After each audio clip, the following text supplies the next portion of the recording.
तब कथामृतं तप्त जीवनं कविभिडीरितं कल्मषापहं श्रवणमंगलं श्रीमदाततं भुवि गृह्णन्ति ये भूरिदा जनाः। শ্রী শ্রী রামকৃষ্ণ কথামৃত। শ্রী রামকৃষ্ণ দক্ষিণেশ্বরে ও ভক্তগৃহে দ্বাদশ পরিচ্ছেদ 1883 19 অগস্ট। ঠাকুর শ্রী রামকৃষ্ণ আজ দক্ষিণেশ্বর মন্দিরে ভক্ত সঙ্গে শ্রাবণ কৃষ্ণা প্রতিপদ 3রা ভাদ্র 19 অগস্ট 1883 খ্রিস্টাব্দ। আজ রবিবার। এইমাত্র ভোগারতির সময় সানাই বাজিতেছিল। ঠাকুরঘর বন্ধ হইল। ঠাকুর শ্রী রামকৃষ্ণ প্রসাদ প্রাপ্তির পর কিঞ্চিত বিশ্রাম করিতেছেন। বিশ্রামের পর এখনো মধ্যাহ্নকাল তিনি তাহার ঘরে ছোট তক্তপোষের উপর বসিয়া আছেন।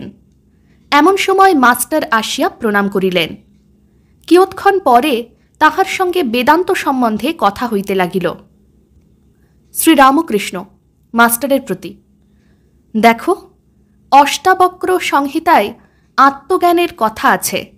আত্মজ্ঞানীরা বলে সোহোহম, অর্থাৎ আমি সেই পরমাত্মা। এসব বেদান্তবাদী সন্ন্যাসীদের মত।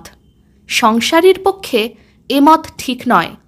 সবই করা যাচ্ছে, অথচ আমি সেই নিষ্ক্রিয় পরমাত্মা এ কী রূপে হতে পারে? বেদান্তবাদীরা বলে আত্মা নির্লিপ্ত। সুখ দুঃখ পাপ পুণ্য এসব আত্মার কোনো অপকার করতে পারে না, তবে দেহাভিমানী লোকেদের কষ্ট দিতে পারে। ধোঁয়া দেওয়াল ময়লা করে, আকাশের কিছু করতে পারে না। কৃষ্ণকিশোর জ্ঞানীদের মতো বলতো আমি খ, অর্থাৎ আকাশবৎ। তা সে পরম ভক্ত, তার মুখে ও কথা বরং সাজে, কিন্তু সকলের মুখে নয়। কিন্তু আমি মুক্ত, এ অভিমান খুব ভালো। আমি মুক্ত এ কথা বলতে বলতে সে মুক্ত হয়ে যায়। আবার আমি বদ্ধ এ কথা বলতে বলতে সে ব্যক্তি বদ্ধই হয়ে যায়। যে কেবল বলে আমি পাপী সে শালায় পড়ে যায়। বরং বলতে হয় আমি তাঁর নাম করেছি, আমার আবার পাপ কি, বন্ধন কি? মাস্টারের প্রতি: দেখো, আমার মনটা বড় খারাপ হয়েছে। হৃদে চিঠি লিখেছে, তার বড় অসুখ। এ কি মায়া না দয়া? মাস্টার কি বলিবেন? চুপ করিয়া রহিলেন। শ্রী রামকৃষ্ণ: মায়া কাকে বলে জানো?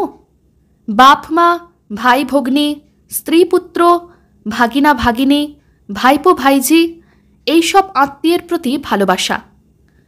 দয়া মানে সর্বভূতে ভালোবাসা। আমার এটা কি হলো, মায়া না দয়া? হৃদে কিন্তু আমার অনেক করেছিল, অনেক সেবা করেছিল, হাতে করে গু পরিষ্কার করত। তেমনি শেষে শাস্তিও দিয়েছিল। এত শাস্তি দিত যে পোস্তার উপর গিয়ে গঙ্গায় ঝাঁপ দিয়ে দেহত্যাগ করতে গিয়েছিলাম। কিন্তু আমার অনেক করেছিল। এখন সে কিছু টাকা পেলে তার মনটা স্থির হয়। কিন্তু কোন বাবুকে আবার বলতে যাব? কে বলে বেড়ায়? ত্রয়োদশ পরিচ্ছেদ। বেলা 2-3টার সময় ভক্তবীর শ্রীযুক্ত অধর সেন ও শ্রীযুক্ত বলরাম বসু আসিয়া উপনীত হইলেন ও পরমহংসদেবকে ভূমিষ্ঠ হইয়া প্রণাম করিয়া আসন গ্রহণ করিলেন। তাহারা জিজ্ঞাসা করিলেন, আপনি কেমন আছেন? ঠাকুর বলিলেন, হাঁ, শরীর ভালো আছে, তবে আমার মনে একটু কষ্ট হয়ে আছে। হৃদয়ের পীড়া সম্বন্ধে কোনো কথারই উত্থাপন করিলেন না। বড়বাজারের মল্লিকদের সিংহবাহিনী দেবী বিগ্রহের কথা পড়িল। শ্রী রামকৃষ্ণ: সিংহবাহিনী আমি দেখতে গিয়েছিলুম। চাষাধোপা পাড়ার একজন মল্লিকদের বাড়িতে ঠাকুরকে দেখলুম। পোড়ো বাড়ি, তারা গরিব হয়ে গেছে। এখানে পায়রার গু, ওখানে শ্যাওলা, এখানে ঝুরঝুর করে বালি সুরকি পড়ছে। অন্য মল্লিকদের বাড়ির যেমন দেখেছি, এ বাড়ির সে স্ত্রী নাই। মাস্টারের প্রতি: আচ্ছা, এর মানে কি বলো দেখি? মাস্টার চুপ করিয়া আছেন। কি জানো, যার যা কর্মের ভোগ আছে তা তার করতে হয়। সংস্কার প্রারব্ধ এসব মানতে হয়। আর পোড়ো বাড়িতে দেখলুম যে সেখানেও সিংহবাহিনীর মুখের ভাব জলজল করছে।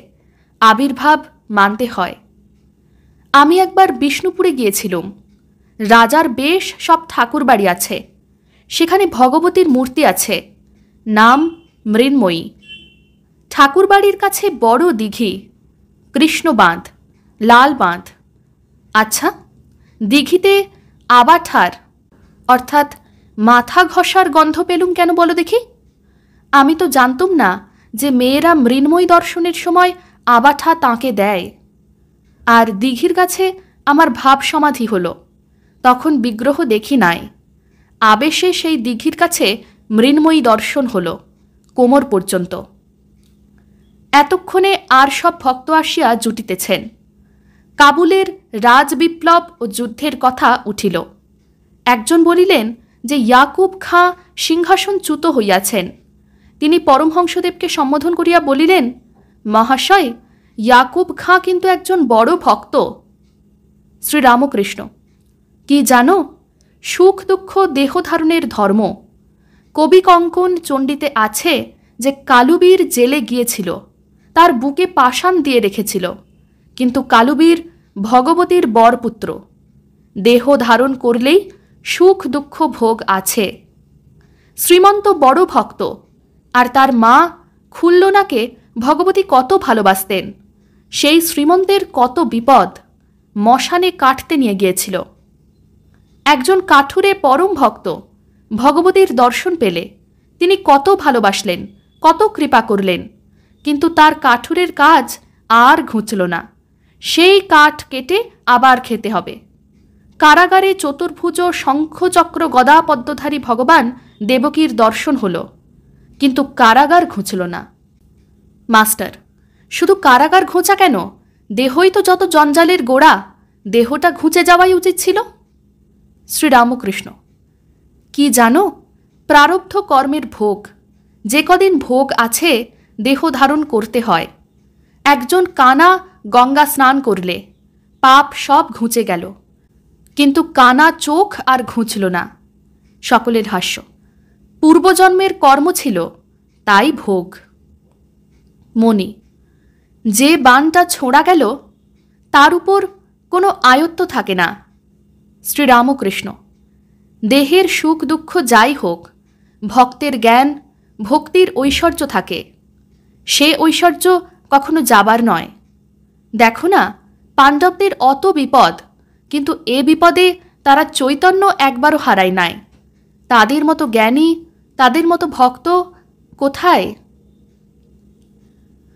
ওং নিরঞ্জনং নিত্যম অনন্তরূপম ভক্তানুকম্পাধৃতবিগ্রহং বৈ ঈশাবতারং পরমেশমেদ্যং তং রামকৃষ্ণং শিরসা নমামঃ।